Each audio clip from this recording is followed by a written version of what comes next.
¿Qué tal, amigos? Vamos a cerrar la semana con una videocápsula que va a ser una especie de tutti frutti.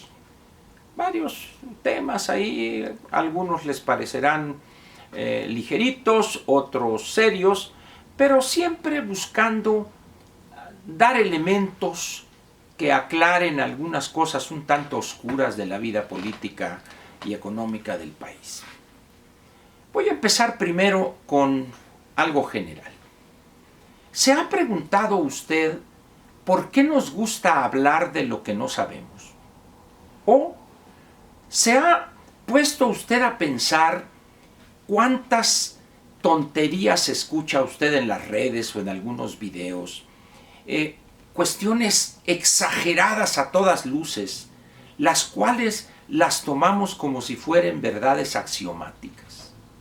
¿A qué se debe esa pereza mental de no preguntarnos, bueno, ¿cómo está diciendo Ángel esta babosada? ¿Cómo se pone a decir esas cifras exageradas? No. Las tomamos a pie juntillas, como si fueran los 10 mandamientos. Le voy a dar algunos ejemplos. Hace algunas semanas, no muchas, la Secretaría de Hacienda, en un acto de una correcta prevención, le comunicó a la entidad correspondiente en Estados Unidos la extensión del límite para contratar deuda hasta por un monto de $10,000 millones.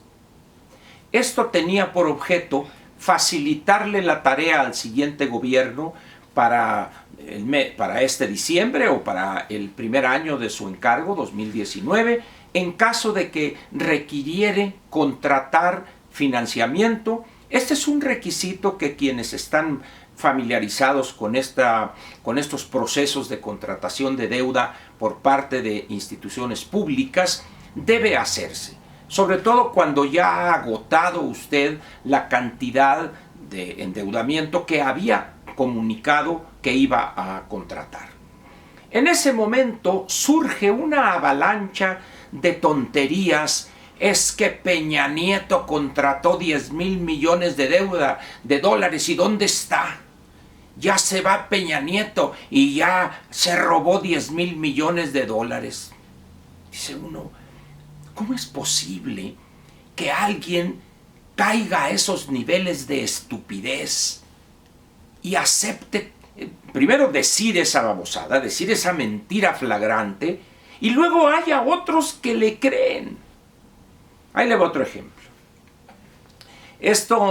Llegué yo a este video, a esto que le voy a comentar.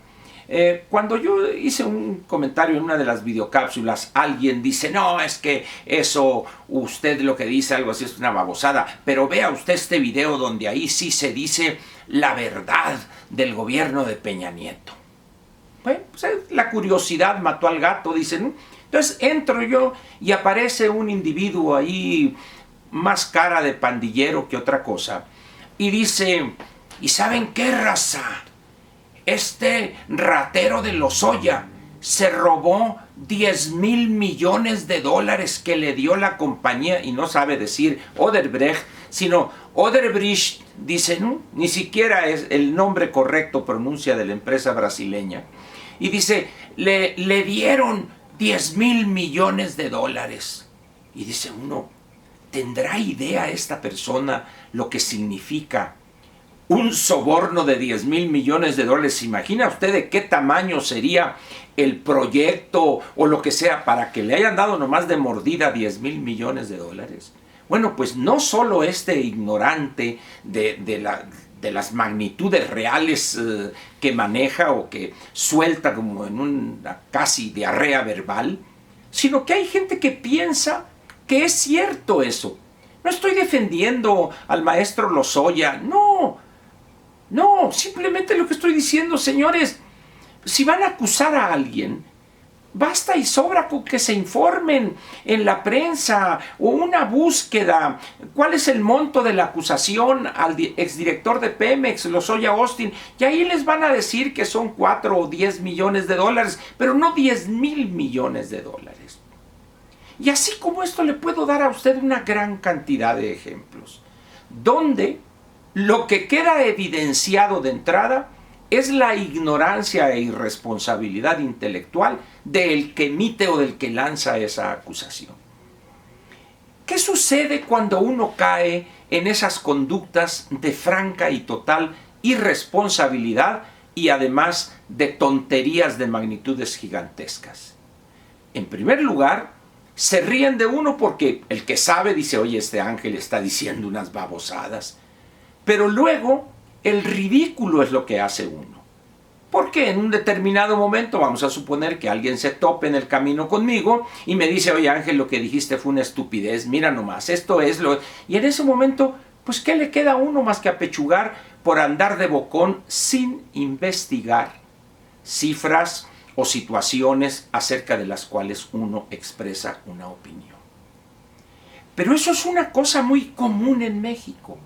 Nos encanta, como decía ayer al comentar el video de mi amigo Paco Sea, en relación con 3 aspectos que hoy los recuerdo para ver si logro interesarlo de que vea ese video: la maestra y su liberación, su absolución; segundo, lo que ha hecho Romero de Champs; y tercero, los problemas de trampa o de opacidad en la misma ley que permite que delincuentes evidentes en algunos casos, pero hay que probarlo ante la ley, ante una autoridad judicial, se escapen de la acción de la justicia. Entonces le decía, cuando uno cae en esas actitudes irresponsables y habla de lo que ignora, las cosas no van bien en el país. Ya le he comentado aquí hasta la saciedad esa propensión que tenemos de criticar al funcionario, al consejero o de un organismo autónomo, etcétera, sin entender que esa entidad o ese funcionario solamente puede hacer lo que la ley le ordena que haga. Él no puede irse por la libre para quedar bien con usted o conmigo. Él tiene que ceñirse a esa precisión de la ley que le dice: las funciones del consejero o del integrante del consejo de tal o cual organismo son esta y esta. Y punto. Y no puede hacer más que lo que ahí le mandata la ley. En el caso de un ciudadano es lo contrario. Uno puede hacer todo, excepción hecha de aquello que legalmente o que en un texto legal le está prohibido.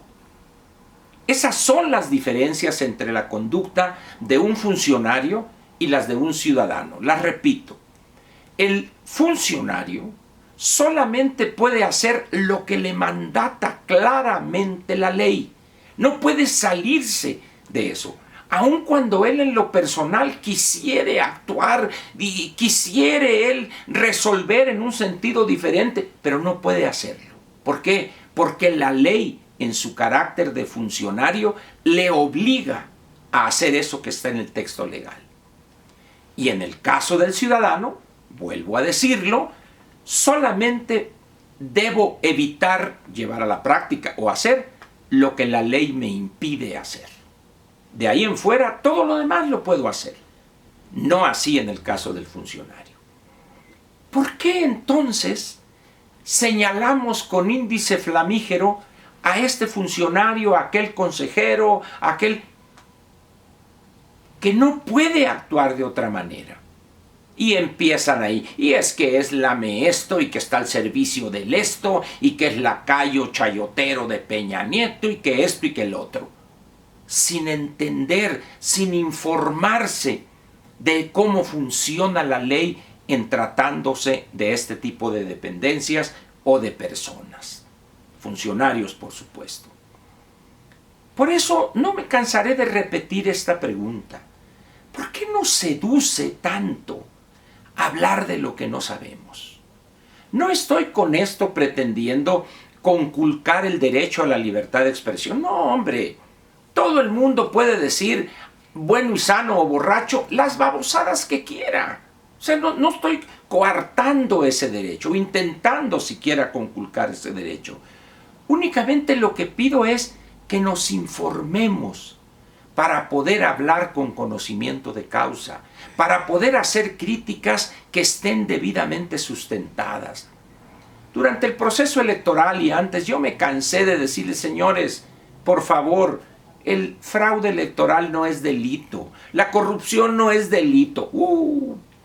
Pero me dijeron hasta de lo que me iba a morir.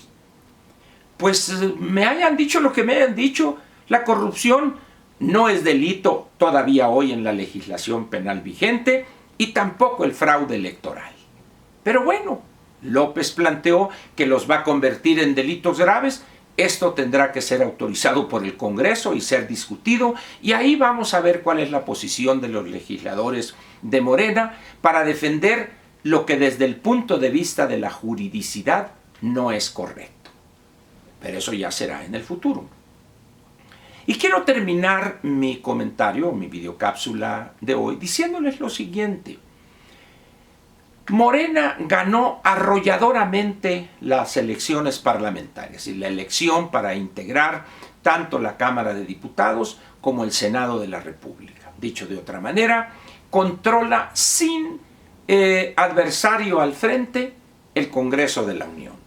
No tiene los números para poder modificar la Constitución o aprobar una reforma constitucional porque no tiene las 2/3 partes en cada una de las cámaras. Podría formarlas con alguna alianza con algún otro partido o con legisladores de algunos otros partidos. Pero por lo pronto nomás tiene la mayoría absoluta, es decir, el 50% más uno. Pero el otro día apareció una nota muy interesante en relación con la preparación académica o el grado académico de los legisladores, no solo de Morena. Pero luego ya cuando va uno a los detalles, parece que el partido, Morena, por favor, perdóneme usted, pero no es un partido, es un movimiento, es una mezcla ahí de chile, de dulce y de manteca, pero no es un real y efectivo partido político. El análisis o esto mencionaba que los integrantes, tanto en la Cámara de Diputados como en el Senado de la República, de las bancadas de Morena, son los que tienen el menor nivel educativo. A mí en lo personal, les soy franco, no me preocupa eso. Me parece ocioso señalar a algún legislador o algún funcionario porque terminó nomás la secundaria o la preparatoria o la primaria, o no es doctor o no es maestro en ciencias. Eso, le repito, a mí no me interesa. Lo que sí me parece realmente peligroso es el nivel de ignorancia de temas cruciales para el país en lo que se refiere a los fundamentos jurídicos de muchas de las actividades que realizamos en este país. Eso sí me preocupa, porque además eso no depende si es doctorado o apenas terminó la primaria o firma con una cruz. Es el nivel de desconocimiento que tienen de las materias fundamentales de la gobernación. ¿Cómo va a decidir alguien en torno a una iniciativa de una nueva ley o a una iniciativa de reforma de alguna ley vigente si prácticamente todo lo desconocen de la vida económica o de la vida política o de la democracia, etc.? Ese sí es un verdadero peligro. Morena ha comunicado o se habla de que va a formar una especie de universidad o una escuela de formación de cuadros. Y ha hablado de 3 distinguidos personajes que van a presidir o van a ser los responsables de eso. Uno de ellos, muy conocido en los ambientes mediáticos por sus declaraciones tronantes, exageradas, dicen algunos, por unas declaraciones un tanto llamativas. Paco Ignacio Taibo II. También va a estar un señor que creo que su actividad principal es la caricatura, un señor de apellido Barajas, pero que se le conoce como el Fisgón, y un doctor, es Ackerman, creo que es su apellido. Los 3 se han distinguido por declaraciones, por decirlo de alguna manera, llamativas. Dice uno, con dinero público, porque se habla de varios cientos de millones de pesos para este esfuerzo, se va a capacitar a algunos integrantes de Morena. Y conociendo las declaraciones de estos tres personajes, uno se pregunta, ¿qué tipo de preparación se les irá a dar? Esperemos noticias, a ver cuáles son. Al final de cuentas es un partido que puede manejar esos recursos y cumple con la normatividad establecida en la ley, pero en mi caso lo más interesante para mí sería no eso, sino qué tipo de materias les darían, qué tipo de educación política recibirían. Termino pues este comentario haciéndole una súplica respetuosa. Antes de emitir una opinión, por favor, revise si conoce usted el tema. Pregúntese usted mismo, ¿sé de este tema? No. Entonces, vaya e investigue para que pueda opinar con conocimiento de causa o su crítica tenga fundamento o esté debidamente soportada. No caiga en ese vicio tan que nos encanta, nos seduce, esa práctica, más que vicio, de opinar de lo que no sabemos. Esa es una de las cosas trágicas en este país. Por eso yo le pido que piense este fin de semana acerca de la inconveniencia de opinar de aquello que ignoramos. Muchas gracias por su atención. Ya terminamos la semana, laboralmente hablando, y ahora esperaríamos la cápsula semanal que será a partir de las 9 de la mañana. La podrá usted encontrar en mi canal, en este medio, a partir de las 9 de la mañana este domingo en 2 días. Muchas gracias y que la pase bien.